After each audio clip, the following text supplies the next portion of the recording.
Imagine being trapped underwater in a dark, silty cave with your air supply running dangerously low. You're disoriented and every second feels like an eternity.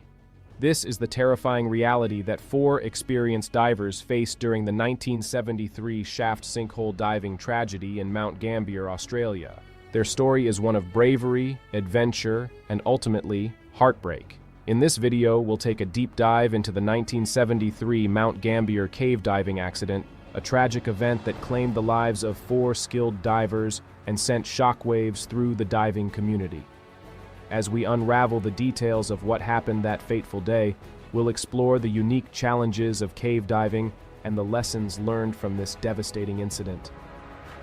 The story begins with a group of 9 passionate divers from the South Pacific Diving Club of New South Wales. Among them were Christine Millet, a 19-year-old diving prodigy who held the New South Wales diving title, her brother Stephen, their cousin John Bockerman, and their friend Gordon Roberts.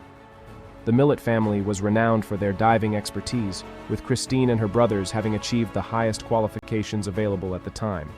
The shaft sinkhole in Mount Gambier is a captivating and demanding dive site that beckons adventurers with its mysterious allure.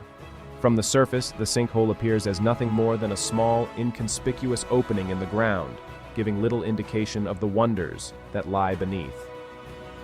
As divers begin their descent, they are greeted by a breathtaking sight, a vast underwater cavern that stretches out before them, its dimensions rivaling that of a football field. The journey to the bottom of the cavern is a gradual one, with divers navigating through the clear, still waters. As they approach the cavern floor, they are met with an unexpected sight, a massive pile of rocks, the remnants of a futile attempt by landowners to fill the sinkhole. The rocks serve as a stark reminder of the incredible depth and scale of the cavern and the impossibility of trying to tame such a force of nature. One of the most striking features of the shaft sinkhole is the mesmerizing shaft of light that pierces through the opening on sunny days. As the sun's rays penetrate the surface and illuminate the depths below, the sinkhole is transformed into an otherworldly realm of light and shadow. The light seems to dance and shimmer as it reflects off the rocks and the crystal-clear water, creating an enchanting spectacle that is sure to leave a lasting impression on all who witness it. It is this very shaft of light that gives the sinkhole its name, and it serves as a tantalizing invitation to those brave enough to venture into its depths. However, the shaft sinkhole is not a dive site for the inexperienced or the faint of heart. The challenges posed by the cavern's depth, the potential for disorientation, and the ever-present risk of stirring up silt and losing visibility make it a site that demands the utmost respect and caution from those who seek to explore its secrets.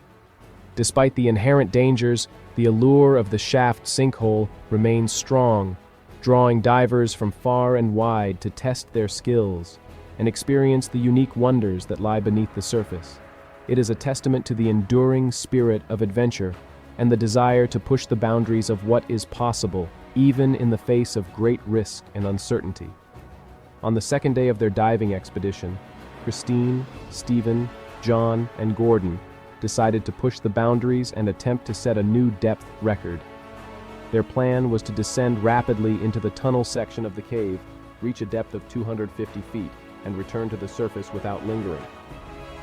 However, several critical factors were overlooked in their plan.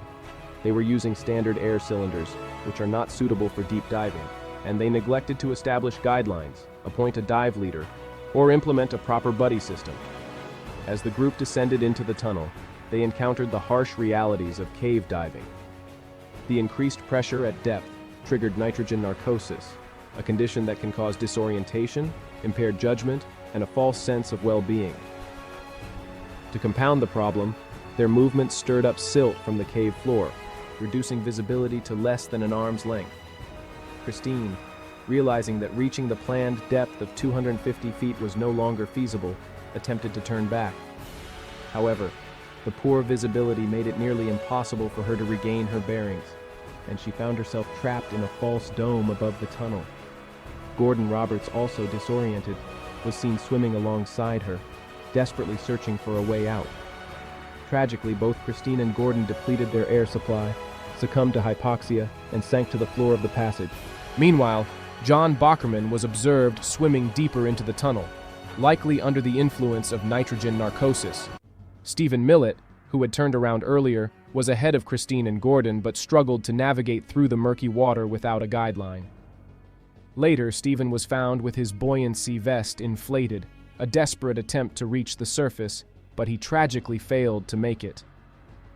The tragic loss of Christine Millet, Stephen Millet, John Bockerman, and Gordon Roberts during the 1973 Mount Gambier cave diving accident left an indelible mark on the diving community. The shock and grief that followed were compounded by the fact that it took more than 11 months to recover their bodies from the depths of the cave. This heartbreaking incident served as a wake-up call, exposing the glaring differences between open-water diving and the complex, unforgiving nature of cave diving. In the aftermath of the tragedy, it became clear that specialized training, equipment, and safety protocols were crucial to prevent similar accidents from occurring in the future. The diving community rallied together, determined to learn from the mistakes of the past and establish a new set of standards and best practices for cave diving. One of the key lessons learned was the importance of meticulous planning and clear communication among dive team members.